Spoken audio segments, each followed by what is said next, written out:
Sa bisa ng warrant of arrest, pinasok ng PAOK, PNP CIDG at Makati City Police ang isang palapag ng isang commercial building sa Makati City. Pakilala ng kumpanya, isang special class BPO pero wala umanong permit mula sa PAGCOR. Back-end daw ang kumpanya ng online sports betting at casino platforms.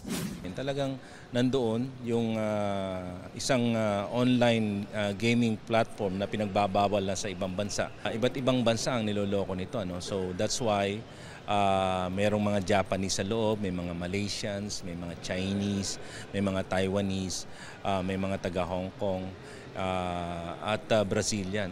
Sinisilap na rin kung sangkot sa scamming ang operasyon ng Pogo. Bukod kasi sa computers, cellphones at SIM cards, meron din nakita ditong text blasters at MC catchers. Yung mga text blasters na yun, ginagamit yan sa scamming operation. Ito yung mga nagkakalat ng mga text blast. And then yung MC catcher naman, yan naman yung mga kumukuha, yung mga humihigop ng mga data natin. Ayon sa PAOK, delikado ito, lalo't ilang embassy ang nag-oopisina rin sa gusali. Delikado yun. Alam naman natin yung mga hacking, yung mga presence ng mga hackers.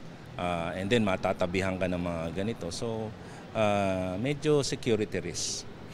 Nasa 200 dayuhan ang naaresto. Sasailalim sila sa verification ng kanilang immigration status. Aabot naman sa 100 ang Pilipino, kasama na ang subject ng warrant na wanted para sa kasong robbery. Iniimbestigahan na rin ang pananagutan ng gusali kung bakit nakapag-operate doon ang isang umano'y Pogo. Aside from checking the permits, the documents na pinapresent nila, they need also to check yung mga taong pumapasok dito. Kinukuha pa ng GMA Integrated News ang panig ng gusali.